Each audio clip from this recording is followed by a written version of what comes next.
E a cidade de São Paulo voltou a ter o rodízio tradicional de carros nesta segunda-feira. Com o novo decreto, o rodízio volta a restringir a circulação de veículos de acordo com o número final da placa e o dia da semana apenas no centro expandido e nos horários de pico. No domingo, o prefeito Bruno Covas anunciou que não surtiu efeito no índice de isolamento da cidade, aquele modelo desastroso, mais rígido que estava em vigor até então. Entretanto, o governo ainda estuda novas regras para aumentar a taxa de isolamento.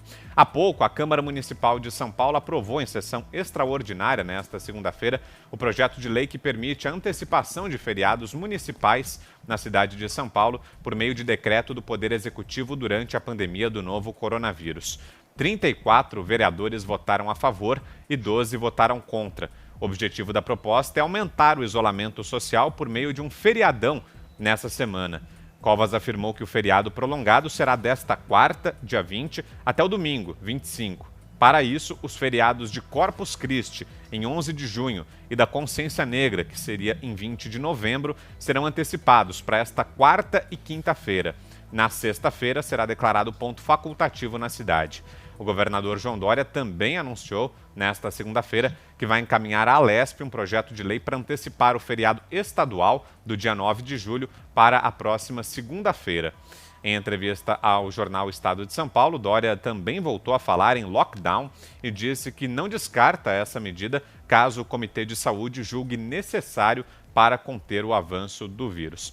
Deixa eu conversar com o pessoal aqui. Ô Augusto, e eu lembrei, assim que eu vi ontem essa notícia da revogação do super rodízio, eu lembrei de você falando em compromisso com o erro. Nesse caso, estava claro que era um erro do prefeito Bruno Covas, ele voltou atrás. Erro colossal e ele não pede desculpas, né? Ele diz, não deu certo e tal. Eu nunca vi. Como é que passa pela cabeça de um prefeito combater uma epidemia, uma pandemia com mudanças no trânsito? Primeiro ele tinha feito aquele negócio de barreiras, né? Barreiras no trânsito. Começa a pandemia, ele faz barreiras, aí ele descobriu a pólvora, né? Ele descobriu que estavam passando pelas barreiras e chegando com atraso ao trabalho os profissionais da saúde, que é quem sai. E também chegava atrasado ao trabalho os que estão precisando trabalhar e podendo. Ou ele devia achar, certamente, que os caras estavam saindo à tarde para ir para uma balada. Só isso justifica botar uma barreira. Ou ele devia estar achando que o número de bandidos cresceu, porque a justiça está soltando meio mundo, agora dizendo que eles são de grupo de risco para nós. E aí o Bruno Covas resolveu radicalizar a coisa. E me faz esse negócio de manter na garagem metade da frota. O que ele conseguiu com isso? Acabou com os engarrafamentos de trânsito, congestionou o metrô e todos os ônibus. Quer dizer, ele aumentou a concentração humana, que é tudo que o vírus pede. E aí vem hoje, não, só subiu 2 pontos o índice de congestão, de isolamento. Então, não precisa, não pede desculpas. Não pede desculpas. Eu quero ver o que esse pessoal vai fazer quando está começando, né? Já está em curso o plano que me pareceu muito inteligente, muito bem feito. Toma cuidados com a saúde e vai socorrendo, vai evitando a falência completa da economia, que é tudo que a gente pede. Não somos contra o isolamento, não. Isso está acontecendo no Rio Grande do Sul. O governador Eduardo Leite comandou a montagem de um plano muito inteligente.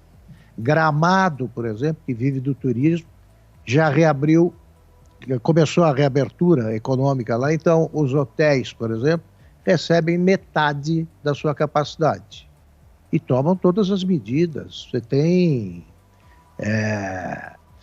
esses cuidados essenciais, sanitários, são todos tomados. A gente não é idiota. Não, ninguém é contra isso. Ninguém acha que deve ficar passando a mão nas pessoas, nas coisas. Ninguém defende isso. O que a gente defende é que cidades, por exemplo, como a cidade onde eu nasci, Taquaritinga, não tem nenhum caso. Nenhum óbito. Teve um caso. né, 2 suspeitas, acabou. Está fora da rota, como milhares de municípios, e que, no entanto, podem agir. No Rio Grande do Sul, eles têm a pandemia sob controle, vão começar a abrir. Aí eu vou querer saber o que fazem os Brunos Covas diante dessas fotos que vão mostrar a coisa funcionando no Rio Grande do Sul. Evidentemente, você vai ter um aumento do número de casos perfeitamente controlável. Isso é normal. Mais gente na rua, você vai ter mais infectados. Sem problema, você não vai ter mortes, não. Você tem leitos de UTI de sobra. À medida em que as coisas caminharem em Minas, no Paraná, no Rio Grande do Sul e em outros estados, onde a epidemia de medo, de pânico, não é tão generalizada, aí eu quero ver a turma continuar com essa história de lockdown, fecha aqui, fecha ali. São os polos da pandemia. Separa essa turma, né? Eles tomam esses cuidados, o resto do Brasil vai mostrar como é que se faz. E agora há pouco aqui em São Paulo, motoristas de caminhão participaram de um protesto na Marginal do Tietê contra, claro, as medidas restritivas que foram impostas aqui no estado pelo governador João Dória. Ô Fiuza, queria saber a tua avaliação então sobre essa decisão do Bruno Covas, essa revogação do rodízio ampliado e também essa história de feriadão aqui em São Paulo a partir já de quarta-feira, essa antecipação de outros feriados para criar um feriadão na quarentena. Ô, Vitor, o principal lastro do Dória, que é o maior pregador, né, da interrupção das atividades, no país ele é o que mais se destaca, né, com esse princípio de interrupção de atividades. Ele afirma, se dizendo lastreado pela ciência, que o lockdown é o que salva vidas. Ele, aliás, né, Vitor, disse que salvou 25 mil vidas com as medidas de isolamento social. Só que ele não tem como demonstrar isso, né? O João Dória ele deveria fazer a gentileza de parar de botar a culpa na ciência, né, para a propaganda que ele está inventando. Porque você dizer que salvou 25 mil vidas, você precisaria de variáveis muito mais sólidas, consistentes. Não há no mundo nenhum modelo matemático capaz de relacionar diretamente o número de confinados com os óbitos, nem com a internação. O caso de Nova York acabou de nos mostrar, né? O alerta da OMS sobre o avanço de contágio dentro das casas quebra inteiramente. O João Dória até poderia dizer que ele tem uma hipótese e ele está apostando nessa hipótese. Mas ele afirmar que ele salvou 25 mil vidas é um desrespeito às vidas, as que se foram e as que estão trancafiadas. Vamos supor, então tá bom, você pega esse fator Dória de sobrevivência, então você diz, se 10% das pessoas que o Dória diz que estão confinadas tivessem resolvido circular, quantos morreriam nesse grupo? Você não tem, Vitor, como demonstrar. Vai depender quantos eram do grupo de risco, vai depender de que faixa etária, vai depender de como circularam, se circularam no metrô lotado do rodízio burro do Covas, ou se circularam de uma maneira responsável, como acabou de dizer o Augusto, que há formas responsáveis, né, de circular. Então, Vitor, eu acho que todas essas medidas de trancamento, elas estão, nesse momento,